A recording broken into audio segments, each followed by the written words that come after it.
सभी बेरोजगार लोगों को नमस्कार। कोई पढ़ाई लिखाई पर बात होगी नहीं, क्योंकि पढ़ाई लिखाई करने से कोई फायदा है नहीं।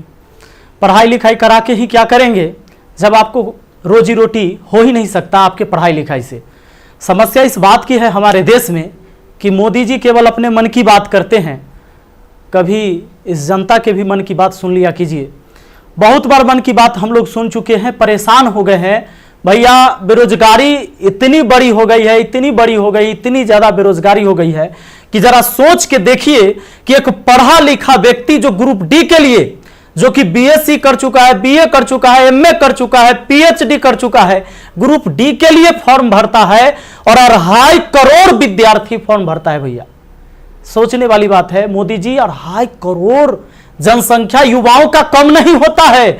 2.5 करोड़ है तो उसके माँ बाप भी जोड़ लीजिए, भाई बहन जोड़ लीजिए, और वो युवा है तो उस पर उसके परिवार का निगाह टिका हुआ है, उससे एक आस जुड़ा हुआ है उस परिवार का। प्लीज आपसे हाथ जोड़कर विनती है हमारी। अब कहिएगा कि आप पगला काहे गया है। लोग कहेंगे, कुछ नेता लोग, देखो हमारा कोई पार्टी या पॉलिटिक्स से कोई मतलब नहीं है। जैसा बीजेपी वैसा ही कांग्रेस, वैसा ही आरजेडी, वैसा ही जदयू, सबका हाल वही है। अगर कांग्रेस का हाल बेकार नहीं होता तो बीजेपी नहीं आता, और आरजेडी का बुरा हाल नहीं होता तो जदयू नहीं आता। सबका यही समस्या है। मुझे किसी पार्टी से मतलब नहीं है, लेकिन मुझे अपने आदरणीय प्रधानमंत्री नरेंद्र मोदी जी से मतलब है। ये छात्र ने आपको बनाया है, ये छात्र ने आपको जिताया है, और केवल आपको अपने मन की बात करने के लिए प्रधानमंत्री नहीं बनाया था।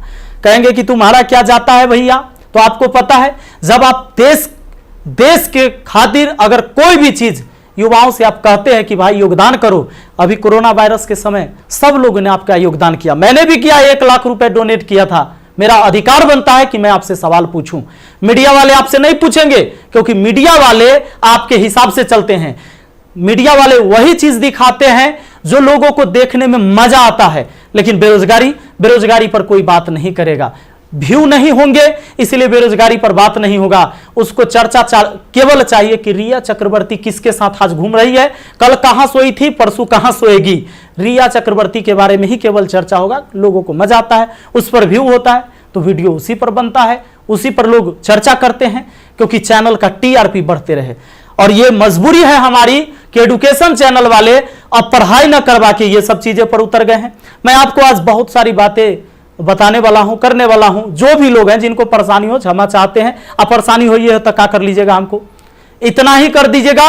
कभी गोली मार देगा कोई तो याद रखिएगा, इतिहास जब लिखा जाएगा तो मरने वालों में लिखा जाएगा, भागने वाले और बिकने वालों में नहीं होगा। सीधी सी बात है।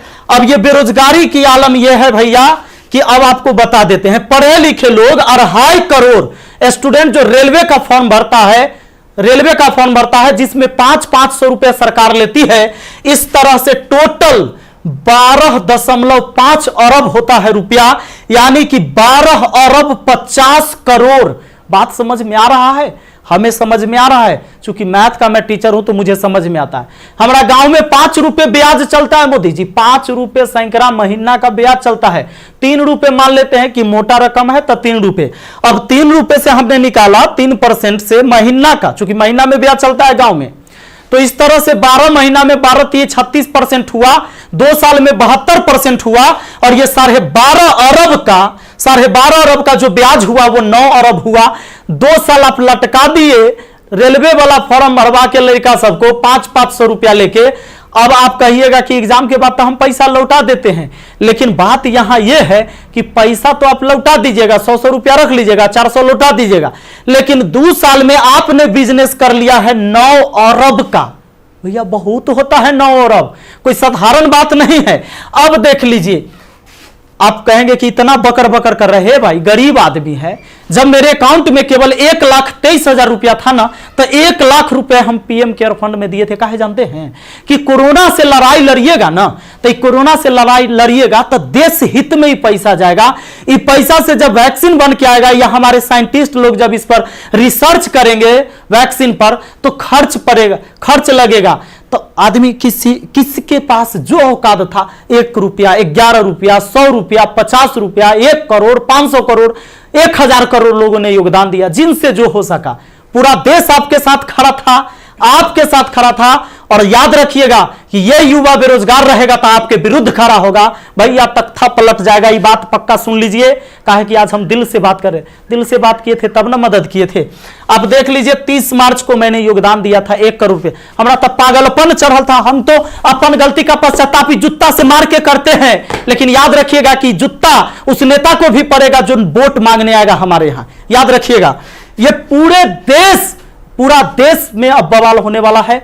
अगर सही टाइम से एग्जाम नहीं लीजिएगा, युवाओं को रोजगार नहीं मिलेगा, तब आपके मन की बात नहीं होगी हमेशा, ये जनता के भी मन की बात होनी चाहिए।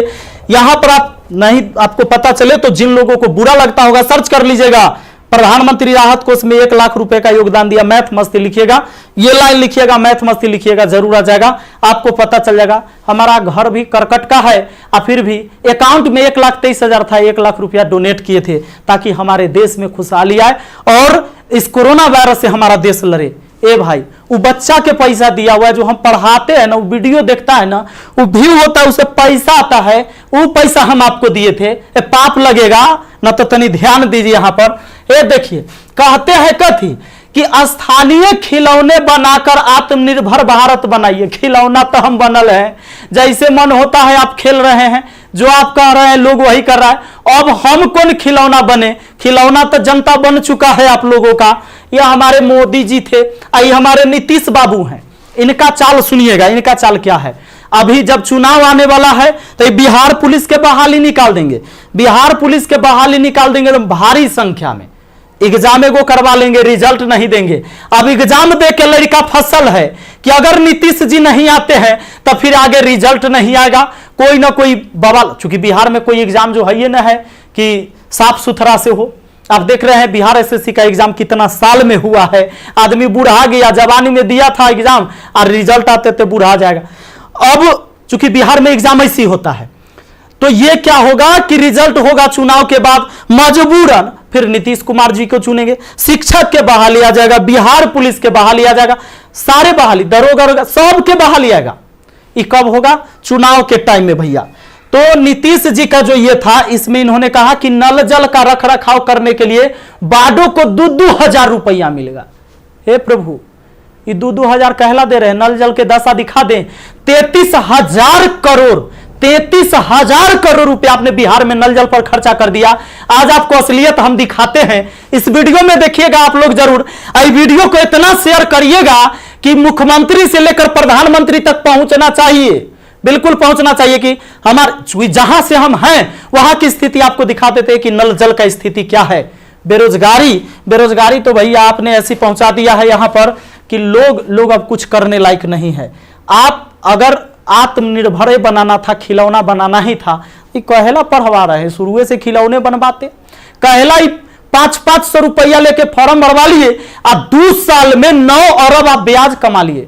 प्रभु क्षमा कीजिए, प्रभु इस पर कोई उपाय कीजिए, वरना आपकी तख्ता पलट जाएगी। और सारे विद्यार्थी, जितने भी छात्र हैं, मैं आप सबसे अपील करता हूं, इस वीडियो को शेयर करिए, जितना ज्यादा शेयर हो। और सारे एजुकेशन चैनल वाले जितने भी, चूंकि आपके मीडिया नहीं दिखाएगा, विद्यार्थी का दर्द कोई नहीं समझ पा रहा है, वो वही चीज दिखाएगा जो सरकार चाहती है। हमारे सारे भाई बंधु जितने भी वाईफाई स्टडी एग्जामपुर है, अभिनव शर्मा है, राकेश यादव सर है, जितने भी लोग हैं जो भी वीडियो बना रहे हैं बहुत अच्छा कर रहे हैं, सभी को हाथ जोड़कर तहे दिल से मैं धन्यवाद देना चाहूंगा। क्योंकि ये विद्यार्थी जो बेरोजगार है ना, उसी के वजह से हमारा रोजगार है, यही बात सच्चाई है। और इसीलिए हम इनके लिए लड़ेंगे, चाहे जो हो जाए। धरना प्रदर्शन होगा, पूरे देश में धरना प्रदर्शन होगा। और जहां ये 2.5 करोड़ विद्यार्थी सड़क पर उतर गया, तो सुन लीजिए, ये बिहार से लेकर दिल्ली तक हिलेगा, ये बात निश्चित है। एक साथ हम हैं, सबके साथ हैं। सारे छात्र आंदोलन करने के लिए तैयार रहिए। एसएससी टाइम से एग्जाम नहीं लेती है।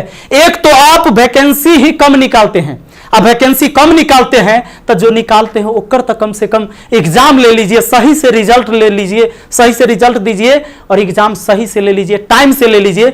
एक शेड्यूल बना दीजिए, जैसे मैट्रिक का एग्जाम होता है, 12th का एग्जाम होता है कि इस महीने में होगा, इस महीने में रिजल्ट होगा। उसी तरह एसएससी का भी एग्जाम होना चाहिए, रेलवे का भी एग्जाम होना चाहिए। आपको जितने सीट पर लेना है, लेकिन इसका एक टाइम फिक्स होना चाहिए।